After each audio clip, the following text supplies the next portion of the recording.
Hola a todos. Muchísimas gracias por invitarme y ser parte del curso de especialistas. Es un gusto poder acompañarlos en este módulo. Eh, Personalmente es un tema que me apasiona mucho. Vamos a ver en estos 20-30 minutos, quizás un poquito más, cómo es el seguimiento del paciente con insuficiencia cardíaca y por qué esta entidad merece un módulo aparte. Y también vamos a hablar de clínica de insuficiencia cardíaca, particularmente el hospital de día. Actualmente quizás ustedes están viendo el presente ahora, pero me gustaría que seamos conscientes de que en la última década fuimos testigos de una de las décadas más importantes en los avances en la insuficiencia cardíaca. Han visto en el módulo que hemos aumentado la comprensión de la enfermedad con los nuevos avances fisiopatológicos, contamos con más opciones terapéuticas, avances tecnológicos, como así también dispositivos de asistencias, ablación, monitoreo remoto, perdón. Casi todas estas técnicas son para pacientes considerados estables y no se tiene en cuenta la complejidad de estos pacientes, que son básicamente el alto riesgo de eventos de empeoramiento que conlleva. Si nosotros tenemos en cuenta cuál es la carga de la enfermedad, o me gustaría mostrar algunos números de por qué la insuficiencia cardíaca es una pandemia y tiene alta mortalidad, al momento del diagnóstico de un paciente de insuficiencia cardíaca, el 50% fallece a lo largo de 5 años. A lo largo de la vida de una persona, uno de cada 4 años va a desarrollar insuficiencia cardíaca. Todos conocemos el estudio Framingham, hasta el 2014 el riesgo era uno de cada 5, ahora actualmente es uno de cada 4. Y esto lleva una gran carga para los médicos, para el sistema de salud, porque estos pacientes se caracterizan por tener alta carga sintomática, por presentar alto riesgo de eventos de empeoramiento y es la principal causa de hospitalizaciones en mayores de 65 años. Y si nosotros hacemos una comparación de cómo se comporta esta enfermedad en comparación a otra, podemos ver que aquellos pacientes que tienen un evento de empeoramiento, que esto no es sinónimo de hospitalización, esto es simplemente subir la furosemida, o que asista a la guardia para diuréticos endovenosos, o los CITES al hospital de día para administrar diuréticos, eso conlleva todo el empeoramiento de insuficiencia cardíaca. Esos pacientes tienen aumento de más del 20% de mortalidad anual. Y si lo comparamos con los infartos, esta mortalidad no llega a ser ni el 5%. Por eso nos encontramos contra una enfermedad que es mucho más compleja, con múltiples formas de presentaciones de eventos de empeoramiento y que conlleva una altísima mortalidad. Y esta curva evolutiva me gustaría que la recuerden o la memoricen porque la vamos a ver al final de la charla, en la cual, ¿cómo es la evolución habitual del paciente? Quizás ustedes en la guardia, como residentes, vean a la gran mayoría de los pacientes en el inicio agudo, en el momento debut, en la cual el paciente se encuentra severamente sintomático, y después la gran mayoría de los pacientes evoluciona con una relativa estabilidad a lo largo del tiempo y según la etiología, según la adherencia, según la titulación de medicación, este tiempo puede ser variable, pueden ser años, y luego evolucionan con una fase de eventos de empeoramiento a repetición y en la fase de insuficiencia cardíaca avanzada. Nosotros nos vamos a focalizar puntualmente en este momento de múltiples eventos de empeoramiento, dado que en esta fase de relativamente estabilidad, el seguimiento es cada 6 meses, con los recursos de consultorio habituales, y no radica ninguna complejidad que nos implique a nosotros como especialistas en insuficiencia cardíaca. Así que nosotros vamos a focalizarnos puntualmente en este episodio. Después existe también la realidad, hay pacientes con insuficiencia cardíaca avanzada que debuten acá.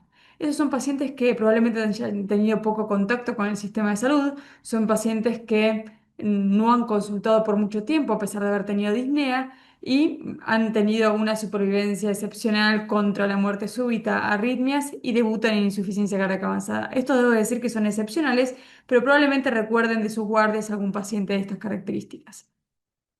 Este aumento de esta pandemia que les comento y este riesgo de eventos, claramente que impactan nuestros números. Acá le quería mostrar cómo han aumentado el número de hospitalizaciones en nuestro centro, donde hasta el 2024 el número de hospitalizaciones por insuficiencia cardíaca aguda es más de 400 pacientes al año, teniendo aún así un hospital de día donde contiene gran parte de estas hospitalizaciones. Entonces, ¿qué estrategias disponemos para el seguimiento, la optimización de tratamiento y mejorar el pronóstico en estos pacientes, especialmente en esa fase compleja con múltiples eventos de empeoramiento? De forma estratégica y para tratar de darle un poco de orden a esta complejidad de la charla, la dividí fundamentalmente en tres puntos principales. El principal punto es cómo evaluar y manejar correctamente la congestión. Segundo punto, cómo optimizar este tratamiento, que ya inicialmente introdujimos que es más complejo, que hay múltiples opciones. Y finalmente, y donde más vamos a focalizar, es cómo es el monitoreo, el sitio de tratamiento y el seguimiento de estos pacientes. En relación a evaluación y manejo de la congestión, el punto más importante es que la congestión al alta es tan frecuente como en registros multicéntricos europeos, que probablemente tengan mejores métricas que las nuestras. Uno de cada tres pacientes es dado de alta con congestión, con lo cual es el motivo fundamental por lo cual el paciente consulta y solamente se resolvió el problema en dos de cada tres pacientes. Y si uno evalúa la congestión subclínica, es decir, aquel paciente que no tiene edemas, no tiene rales, no tiene ingurgitación yugular ni reflujo, ¿qué porcentaje tenía congestión subclínica? Esta puede ser tan alta como el 50%, con lo cual acá estamos ante un evento mucho más frecuente. Y esto es importante porque la presencia de congestión clínica o subclínica se impacta directamente con el riesgo de eventos clínicos, como rehospitalizaciones como mortalidad. Ese paciente que se rehospitaliza a los 5 días luego del alta, probablemente el alta no fue bien dada. Probablemente ese paciente tenía congestión, tanto clínica como subclínica. Y el motivo por el cual ocurre esto no es porque no seamos buenos médicos o porque trabajemos rápido, es porque también la congestión tiene una sensibilidad y una especificidad baja. Pueden ver que el único que tiene muy buena especificidad, que es muy poco prevalente, es el R3. Pero si nosotros esperamos que el paciente tenga R3 para poder guiar la terapéutica, estamos tratando a pacientes sumamente graves. Y si nosotros vemos los síntomas más frecuentes con los cuales nosotros guiamos la descongestión, son los rales crepitantes, que tienen una sensibilidad de solo el 60%, con una tasa de falsos negativos del 40%, y si vemos los edemas periféricos, 50%, es casi tirar una moneda del techo. Y uno diría, bueno, pero estos son los casos menos floridos. Si analizamos la insuficiencia cardíaca avanzada, que de libro es el paciente más grave, con mayor, más florida por la gravedad de su enfermedad, pueden ver que la sensibilidad y la especificidad es baja y el valor predictivo negativo es alrededor del 40-50%. ¿Qué quiere decir esto? Que no tenga síntomas ni signos de congestión no me descarta que no la tenga. Entonces, al momento de definir si el paciente realmente aliviamos la congestión, tenemos que ver lo que está debajo del iceberg, que es lo subclínico.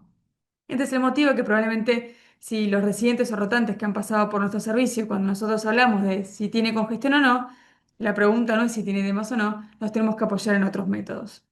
Entonces, ¿qué utilizamos? Bueno, acá va a depender un poco del fenotipo de congestión. Probablemente esto lo hayan visto en otra charla, no me quiero ahondar en un tema que para no ser repetitiva, pero básicamente entendemos la congestión predominantemente como aquellos que tienen redistribución vascular, presiones llenado aumentadas, que acá vamos a tener presiones, esto se va a correlacionar con líneas B en el ecopulmonar, con aumento de biomarcadores, y en contrapartida, el paciente que tiene esta congestión tisular, la predominancia de sobrecarga de volumen o edema, en la cual vamos a tener CA 125 aumentado, que la realidad es que cada vez hay más centros que lo están utilizando en su práctica, vamos a ver derrame pleural, ascitis, y la verdad vamos a ver líquido en cavidades, vamos a ver líquido en la placa, con lo cual tenemos estos tipos de fenotipos y después el mixto.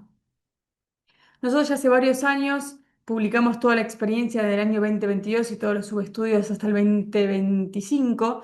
Hicimos un ensayo clínico del mundo real en nuestro centro, en la cual guiamos la terapia descongestiva mediante ecografía de pulmón, donde evaluábamos líneas B de derrame pleural y la presencia de vena cava inferior, con lo cual teníamos en cuenta toda la fisiopatología de la congestión, los dos tipos vasculares y tisulares, y tanto izquierdo como derecho. Y eso lo hacíamos con el objetivo de que el paciente le vaya mejor posalta, ¿sí? Entendiendo que el paciente iba a ser dado con menor congestión, es decir, con criterios que utilizamos que están asociados con mejor pronóstico y establecimos un algoritmo de terapéutico bastante estandarizado. La utilización de ecografía de pulmón y de vena cava inferior se asoció a que los pacientes se vayan mejor de alta, con menores signos de congestión. Podemos ver que la gran mayoría de los pacientes fueron dados altos con ninguna congestión leve y claramente esto se asoció con un menor riesgo de eventos a 90 días. Eso básicamente se traduce en nuestra práctica, que nosotros cuando vemos que ya el paciente no tiene congestión clínica, lo miramos con el eco. No vemos a todos los pacientes, porque si el paciente tiene edemas o tiene rales, en la ecografía vamos a ver dilatación de la vena cava y vamos a ver líneas B, pero cuando el paciente ya lo vemos bien, tenemos que confirmarlo para ver lo que está debajo del iceberg. Y recién en el año 2023, entre ausencia de información, las guías europeas nos dicen cómo tenemos que evaluar a estos pacientes. Y básicamente, y lo más difícil es que tiene que ser multiparamétrico. A diferencia de otras enfermedades en la cardiología en la cual uno tiene un blanco o tiene un negro, acá tenemos que sumar múltiples herramientas para poder decir el paciente está en condiciones de alta. Tenemos herramientas clínicas, tenemos de laboratorios y tenemos de imágenes. Nosotros para tratar de establecer eh, esta evaluación multiparamétrica, estos criterios de alta que fueron establecidos de una forma arbitraria, hicimos un análisis que fue publicado el año pasado en el European Journal of Heart Failure, en el cual analizamos toda esta estrategia multiparamétrica en nuestros pacientes. Y podemos ver que la gran mayoría de los pacientes no cumplen estos criterios de alta, solamente el 60%, y claramente que cuando cumplen los criterios multiparamétricos para cerrar de alta, el riesgo de eventos a 90 días son extremadamente raros, con lo cual nos tenemos que apoyar en herramientas para poder dar una alta segura. ¿Qué otra tecnología tenemos ahora además del eco? Tenemos también el sistema de detección de eléctrica remota, es un sensor que utilizamos en el tórax que ya lo estamos utilizando en nuestro centro, tanto para evaluar la congestión como para hacer investigación. Es un chaleco que tiene una medición de 45 segundos que evalúa en forma de porcentaje cuál es la congestión que tiene el paciente en el pulmón y esto se va correlacionado de una forma excelente, para no decir muy buena, con la presión diastólica pulmonar, que es la forma invasiva. Con lo cual, eh, con esta herramienta es una forma más simple, dado que no es operador dependiente, es simplemente la colocación técnica de un chaleco con algún entrenamiento, pero la realidad es que es bastante simple, y nos apoyamos en el ensayo clínico RedSafe, que fue un ensayo clínico que evaluó de forma sistemática, como hizo nuestro ensayo clínico el CABAL, pero con otra tecnología, en pacientes internados, y la estrategia de descongestión guiada por el sistema RED se asoció a una reducción de eventos a 30 días de 2 versus 20%, con lo cual esta reducción es estadísticamente significativa y superior a lo que esperaban, como así también una reducción de una mejoría sintomática, una tendencia a un menor NT-proBNP, pero sin unas grandes diferencias en las estadías hospitalarias. Con lo cual, esto es una buena herramienta que probablemente sea el futuro para manejar estos pacientes. Como segundo punto, vamos a la optimización del tratamiento. Sabemos que descongestionar a los pacientes es sumamente importante. Tenemos que utilizar furosemida, tenemos que usar diuréticos, todo eso para generar una descongestión efectiva. Pero si evalúan lo que pasa a lo largo del tiempo, después de los 90 días, es indistinto al estándar de cuidado habitual descongestionarlo de forma efectiva, porque sabemos que la furosemida es necesaria, pero no suficiente, porque como saben, la furosemida no ha demostrado reducir la morbimortalidad. Y eso es consistente en estudios de más de 25 años, porque sabemos que la furosemida no inhibe las vías fisiopatológicas que se asocian a la insuficiencia cardíaca, sino que las exacerban. Aumenta la activación del sistema renina-angiotensina-aldosterona, puede generar un empeoramiento de la función renal, con lo cual y además efectos adversos sobre la presión arterial y el potasio. Por lo cual necesitamos actuar sobre las vías que generan esta reinternación o estos eventos recurrentes. Y acá no es la furosemida, sino es el tratamiento médico dirigido por las guías que van a generar una disminución sostenida de la congestión. Todo esto suena muy atractivo fisiopatológicamente, pero lógicamente, como buenos cardiólogos o futuros cardiólogos que somos, necesitamos utilizar evidencia para poder afirmar estos supuestos fisiopatológicos y acá es donde viene el Strong HF. El ensayo clínico Strong es uno de los ensayos que más nos gusta porque es un ensayo clínico que nos dio seguridad para ser agresivos en pacientes que se hospitalizaron por insuficiencia cardíaca, que no se encontraban bajo tratamiento óptimo, eran randomizados al estándar of care habitual, que cada uno le dé la medicación que quiere cuando pueda y en el ritmo que pueda, a una rama de alta intensidad, donde semanalmente se iba titulando la medicación en el momento más vulnerable para tener eventos de rehospitalización, como así también el más vulnerable para tener efectos adversos, para que se potencie, para que empeore el riñón, para que tenga hipercalemia, porque siempre nosotros nos han enseñado que primero no hacer daño. Entonces muchas veces uno no hace algo por miedo a ese periodo vulnerable, pero sepamos que lo estamos exponiendo a un exceso de eventos. Esto es uno de los pocos estudios en la cardiología recientemente que ha sido interrumpido por un exceso de beneficio. Tuvo que ser interrumpido porque no era ético que los pacientes sigan en la rama control. Simplemente dar la medicación de una manera estructurada y agresiva se redujo casi la mitad del riesgo que el paciente se vuelva a hospitalizar a los 180 días, como así también de hospitalizarse o morirse.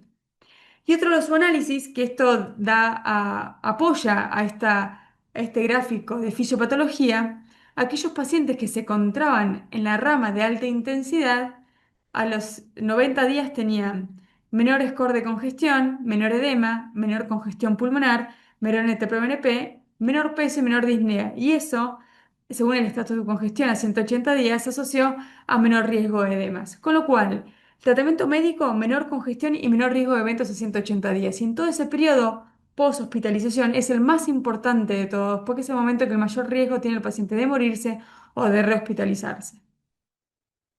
Entonces, como mensaje fuerte, ¿es importante la furosemida? Sí, pero pensemos, para mejorar el pronóstico, menos en furosemida y sí en optimizar los cuatro pilares fundamentales que han visto en los módulos anteriores, con el objetivo de aliviar la congestión y disminuir el riesgo de eventos. Por eso hace poco, el año pasado, publicamos una opinión un poco más provocadora de que tenemos que salir como médicos en insuficiencia cardíaca del paradigma furocéntrico, en la cual tiene un objetivo cortoplacista de aliviar los síntomas rápidamente, que es darle más furosemida, generar una natriuresis transitoria, pero sepamos que no le estamos cambiando el riesgo de evento en el paciente. En cambio, nuestro paradigma actual, centrado en la fisiopatología de la enfermedad, tiene el objetivo de modificar el curso de la enfermedad, ese curso que hablamos inicialmente, en la cual hay que iniciar y titular agresivamente. Eso no va a generar una natriuresis transitoria, va a generar una natriuresis sostenida, ¿sí? Y obviamente eso se va a traducir en un menor riesgo de hospitalización y muerte.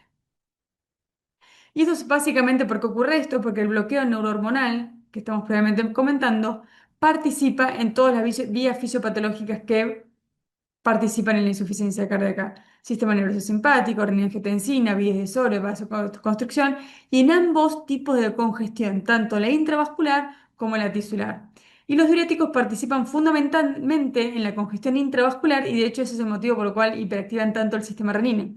Así que bueno, no quiero aburrirlos con fisiopatología, pero sepamos que tenemos un fundamento, tenemos una hipótesis y además estamos avalados por ensayos clínicos.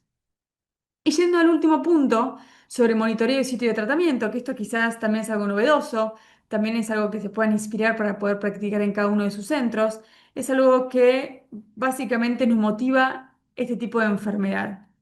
¿Cuál es el enfoque que tradicionalmente se le dio a la insuficiencia cardíaca? Un enfoque reactivo, en la cual el paciente está bien, se ve en consultorio, cuando el paciente empieza a andar mal, lo manda a lo guardia interno. Ese es un enfoque reactivo, en la cual el paciente va, según su severidad sintomática, del hospital a nuestro consultorio.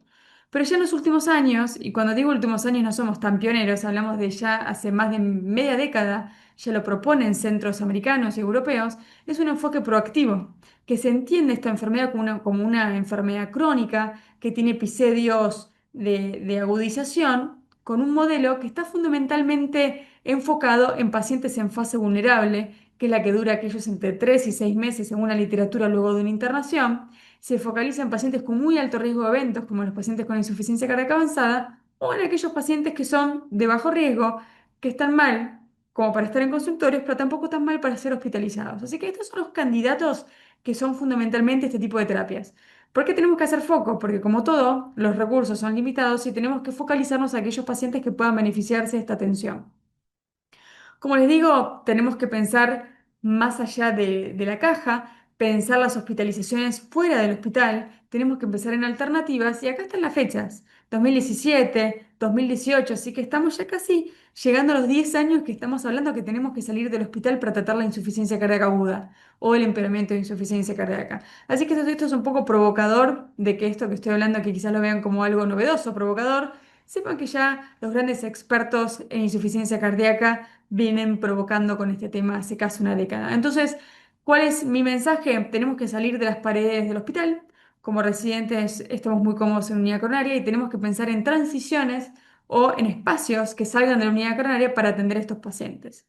Entonces acá tenemos que pensar en la ventana de prevención para que esto funcione. Si el paciente llega en edema o pulmón saturando 85% o en shock cardiogénico, naturalmente tiene que ir a una unidad coronaria. Claramente, nosotros recorremos internación y sabemos cuáles son los pacientes que tienen que internarse. Pero para que esto funcione, tenemos que sostener o evaluar al paciente durante este periodo de tiempo. Ese periodo de tiempo es el que más probable sea que nuestra intervención sea exitosa y rápidamente el paciente pueda volver a su línea de base clínica. Si el paciente lo veo con 12 kilos de líquido de más en disnea de clase funcional 4, claramente lo estoy viendo aquí y naturalmente lo tengo que hospitalizar. Pero si yo intervengo precozmente cuando el paciente empieza recién a empeorar, ya sea mediante un seguimiento estrecho, porque tengo un acceso a consultas virtuales, o a un hospital de día, tengo una demanda espontánea donde el paciente cuando tiene un empeoramiento sintomático ya directamente lo puedo ver por telemonitoreo o por el recurso que uno tenga para poder estar cerca del paciente con insuficiencia cardíaca. Como pueden ver, podemos volver a la línea de base clínica. ¿Qué herramientas contamos? Y ya esto está disponible en Argentina, muchos centros lo practican. Tenemos el telemonitoreo, las visitas virtuales y el hospital de día. En relación al telemonitoreo, sabemos que aumenta la adherencia terapéutica, sabemos que permite controlar parámetros fisiológicos, y acá hablo de la presión arterial, del control de peso.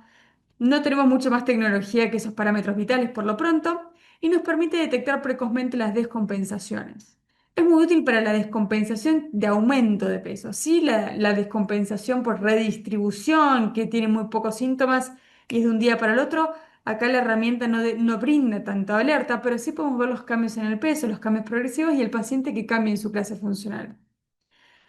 Nosotros ya hace varios años, en el 2020, generamos una plataforma de telemonitoreo sumamente intuitiva, en la cual está hecho para pacientes mayores, en la cual el paciente pone cómo se siente hoy, en el caso de que se siente bien, cara verde y simple. La idea es que no tenga que cargar tanto dato porque genera fatiga y el paciente deja de cargar datos. Si se siente regular o rojo, pone por qué y después carga los parámetros. Acá, por ejemplo, tenemos la tendencia de un parámetro de un paciente en presión arterial, frecuencia cardíaca, y esto como nosotros nos vemos en el panel de control. Y tenemos la prioridad.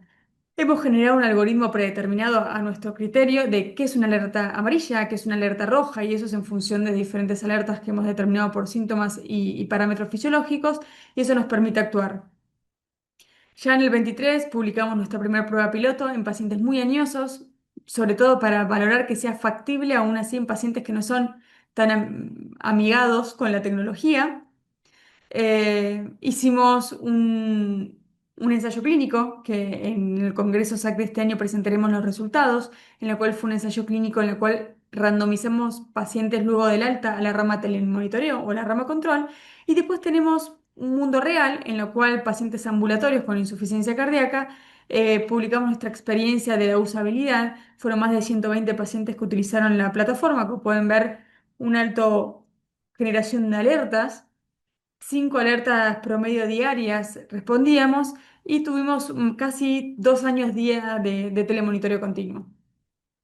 Y finalmente fueron las visitas virtuales, que como pueden observar, esto es un gráfico de nuestra data en el centro. Antes de la pandemia, la realización de una visita virtual era raro, era menos del 5%, el paciente no lo confiaba, los médicos no nos sentíamos cómodos.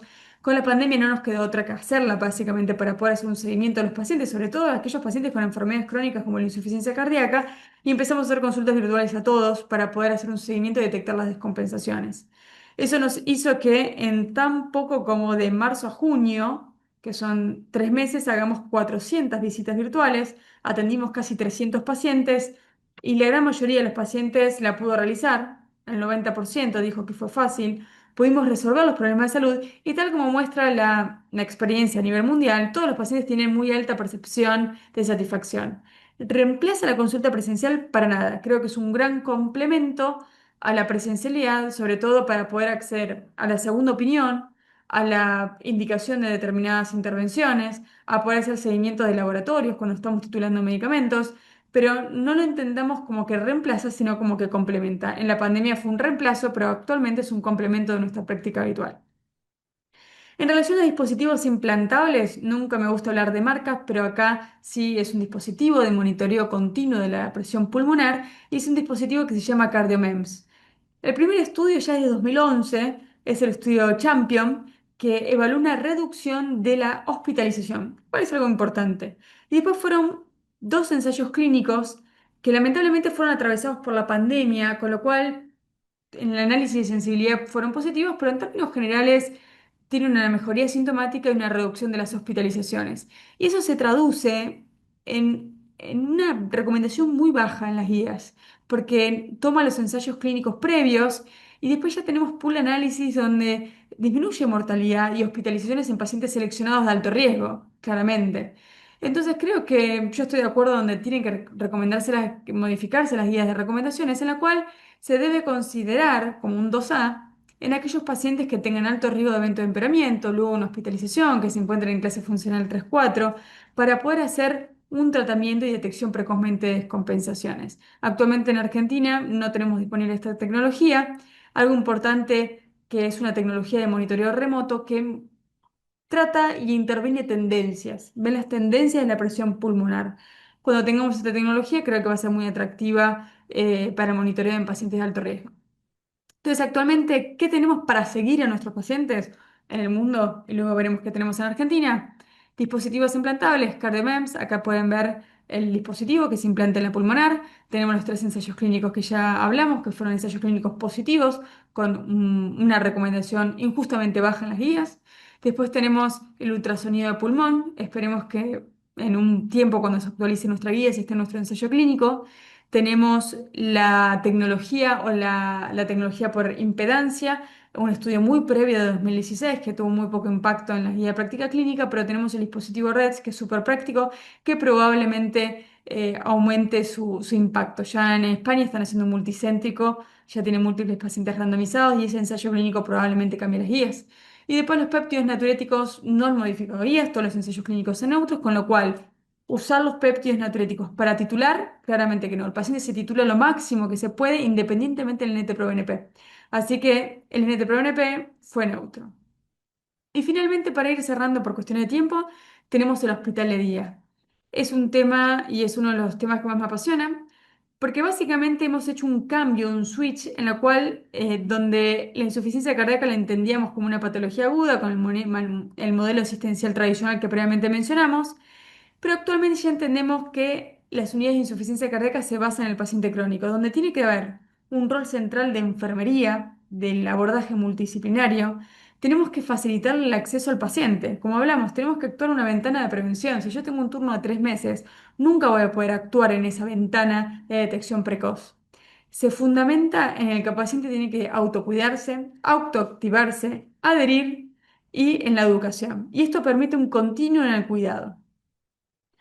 No los voy a aburrir con evidencia, pero sepan que ya hace más de 20 años se acumula la evidencia de diferentes modelos de atención de hospitales de día que nos muestra que es factible, que es seguro, que es aceptable. Los pacientes que asisten a nuestro hospital de día ya no quieren ir a la guardia y el hospital de día tiene la limitación que atendemos de lunes a viernes de 8 a 8, con lo cual el fin de semana el paciente quiere ir al hospital de día, pero es un modelo de atención de on-hour en la cual trabajamos de 8 a 20 horas y tiene un gran impacto en los síntomas de congestión y además una disminución preliminar de los costos a largo plazo. Este enfoque lo hace particularmente Estados Unidos. Una de las principales clínicas en el que fueron pioneros en hospitales de día fueron el Centro Duke, en la cual ya mostró una reducción de casi el 30% de reducción de costos. Este es nuestro hospital de día. Tenemos 6 habitaciones con un shock room y después tenemos los sillones para la infusión de hierro. En las habitaciones hacemos infusión de diuréticos y levosimendan, hacemos infusión intermitente de levosimendan en pacientes con insuficiencia cardíaca avanzada que están dependientes de inotrópicos. Hacemos estudios, en nuestro programa los estudios invasivos de insuficiencia cardíaca los realizamos nosotros, tanto las biopsias endomiocárdicas como los cateterismos derechos, y dentro de la unidad y del hospital de día tenemos una sala de procedimientos y además nos permite realizar una evaluación multidisciplinaria de pacientes con IC avanzada, hipertensión pulmonar. Aquí hacemos las evaluaciones pretrasplantes y pronto, y lo que se viene es una clínica y una evaluación multidisciplinaria de miocardiopatías. Acá les muestro la data de los primeros 1.000 pacientes que atendimos del 23 al 2025. Actualmente ya son más de 1.500 pacientes. Implica la atención de más de 70 pacientes por mes, es un volumen alto. Y actualmente, como pueden ver, la tendencia es en ascenso. Si tenemos una limitación, fundamentalmente es por la capacidad. Por eso nuestro objetivo es que el paciente venga, pero tenemos que volver a un circuito tradicional de consultorio en aquellos de bajo riesgo, con lo cual la titulación de medicación es clave para reducir el riesgo de eventos. Pero estos pacientes son muy complejos porque son pacientes que están generalmente en formas avanzadas de insuficiencia cardíaca, tienen dosis muy elevadas de furosemida, con lo cual el margen para escalar el diurético oral en consultorio es casi nulo. Son muy comórbidos y la comorbilidad principal es la enfermedad renal y la amiloidosis. Tenemos una elevada tasa de resistencia diurética, como presentamos el año pasado, nuestros datos en SAC están en evaluación prontamente, y se asocia un alto riesgo de eventos de insuficiencia cardíaca. Qué pacientes tienen o pueden beneficiarse de esta estrategia? Hay guías que guían u orientan a aquellos pacientes que podrían beneficiarse, pero lo más importante es que cada uno tiene que generar su experiencia y tiene que ser de lo más simple a lo más complejo. Nosotros arrancamos con pacientes muy selectos y a medida que el programa y el hospital de día va teniendo experiencia y volumen, pueden ir aumentando la complejidad del paciente. Pero acá, como les puedo dar un par de algoritmos y aquellos pacientes que se benefician, pero básicamente tienen que ser pacientes que estén clínicamente hemodinámicamente estables, no tienen que estar con desaturación o con compromiso hemodinámico, sin arritmias, tiene que tener congestión leve o moderada, con lo cual son pacientes que tienen que entender que el hospital de día les va a generar un beneficio y no un daño. El porcentaje que calculamos este año de pacientes que asisten al hospital de día y fallan esta estrategia es aproximadamente entre el 4 y 5%, ¿sí? Es muy importante nuestra evaluación clínica para poder hacer ese filtro, ¿sí? Bien, acá tenemos, pongo confidencial porque no está publicado, está en evaluación la experiencia que comparamos, nuestra experiencia inicial del hospital de día versus una hospitalización tradicional. Como pueden ver, la tasa es similar y acá lo importante es la clave y la selección del paciente. También trabajamos y ya publicamos el año pasado lo que es la selección adecuada del paciente de bajo riesgo y mediante diferentes scores clínicos podemos identificar aquel que tiene muy bajo riesgo en el seguimiento a 30 días y esto es parte de lo que estamos publicando y presentaremos en la revista Argentina de Cardiología los resultados de la implementación del hospital de día en los primeros 700 eventos hasta el año pasado.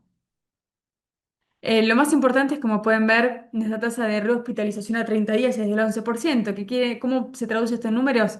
En el 89% de los pacientes pudimos evitar una hospitalización, con lo que implica, y la mortalidad por cualquier causa fue del 3%. Tengamos en cuenta que la mortalidad a nivel de los registros nacionales es del 10% de las hospitalizaciones, con lo cual consideramos que comparativamente la tasa de hospitalizaciones es baja y sobre todo si tenemos en cuenta las características de estos pacientes que son comórbidos y la gran mayoría en inicio avanzada, los números evolutivamente son muy buenos. También lo que hicimos, y también está en evaluación, es proponer, guiamos el tratamiento diurético mediante el sodio urinario y también estamos utilizando el sodio urinario indexado por la dosis de furosemida basal, que nos ayuda a determinar cuál es la probabilidad de que el paciente tenga un evento en los próximos 30 días. Y finalmente, entender que en el seguimiento de estos pacientes necesitamos pensarlos como una transición. Esto es el modelo de Barcelona, un modelo catalán que ya hace muchos años entiende al paciente como un continuo, no como un paciente agudo o crónico. Y algo que si bien esta filmina y esta figura la utilicé mucho tiempo, me enteré recién el año pasado que esta figura fue inspirada en las baldosas de Barcelona y adaptaron cómo es el cuidado del paciente con insuficiencia cardíaca, en la cual tenemos un paciente agudo, en la cual lo buscamos estabilizar, y ya han visto en el módulo de agudo cómo se tratan estos pacientes. Después tenemos las transiciones, en la cual podemos hacer soporte con telemonitoreo, con soporte telefónico. Tenemos aquellos pacientes que requieren recursos de avanzadas, para aquellos pacientes que requieren abordaje multidisciplinario, que requieren abordaje en el hospital de día, que requieren de cuidados paliativos, con lo cual estas transiciones avanzadas es fundamentalmente en estos pacientes de alto riesgo que mencionamos recién. Y los cuidados paliativos no tenemos que dejar de mencionarlos. Fundamentalmente, cuando uno piensa en cuidados paliativos, quizás lo asocia a patologías oncológicas, pero como pueden ver, si uno analiza a nivel mundial cómo son los cuidados, las necesidades de los cuidados paliativos en adultos, el 34% es en cáncer y en el 38% es en enfermedades cardiovasculares. No está discriminado de insuficiencia cardíaca, pero me animo a decir que la gran mayoría de las enfermedades cardiovasculares es insuficiencia cardíaca, dada que es la vía final común de gran parte de las patologías agudas. Y volviendo al gráfico inicial, que era más simple, que era este gráfico de los episodios de empeoramiento y cómo cambian los síntomas y calidad de vida, acá me gustaría mostrarles en naranja cómo cambia y cómo tiene que aumentar las terapias de transición cuando el paciente entra en este periodo, como así también acá cómo ingresa lo que son los cuidados paliativos. Es decir, cuando el paciente se encuentra en esta fase de múltiples eventos de paliativos, tenemos que pensar en esta estrategia. Cuando empezamos en esta estrategia no es morfina, sino cuando pensamos en cuidados paliativos que lo solicitamos en pacientes en internación, como así también en domicilio, en pacientes que les solicitamos ya internación domiciliaria por un cuidado con asistencia kinesiológica motora, con un seguimiento médico semanal, tiene más allá de evaluar aspectos físicos de alivio como puede ser la disnea con morfina, acá tenemos aspectos de sostén social, aspectos de sostén culturales, la percepción y los deseos de cuidado de fin de vida, como así también aspectos éticos y legales. Así que en la insuficiencia cardíaca, que siempre decimos que somos los más clínicos de la cardiología, también tenemos esta cuestión humanitaria en la cual hemos tenido una formación en cuidados paliativos, porque si tienen en cuenta y lo que hablábamos de cómo es la mortalidad y cómo es la evolución de esta enfermedad, tenemos que tener también una formación en cuidados paliativos. Y los cuidados paliativos no solamente impacta en la satisfacción del paciente, sino también impacta en resultados.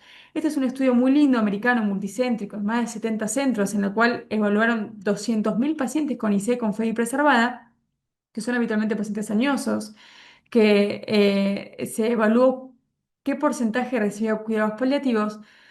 Aproximadamente el 25% los recibe, lo cual creo que es un número bastante bueno en comparación a lo que es el mundo real en nuestro país.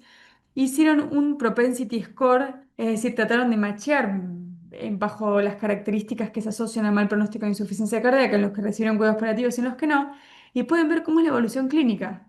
Pueden ver que en aquellos pacientes que recibieron cuidados paliativos en su evolución, en sus últimos años, de sus últimos 3 años de vida, pueden ver que tenían menos síntomas cardiorrespiratorios referidos, se hospitalizaban o tenían menos visitas a guardia, tenían menos exacerbaciones, tenían menos procedimientos invasivos, porque entendemos al paciente en su pronóstico, en su complejidad y en la no necesidad de encarnizarnos en intervenciones que no van a cambiar el pronóstico más allá de la insuficiencia cardíaca.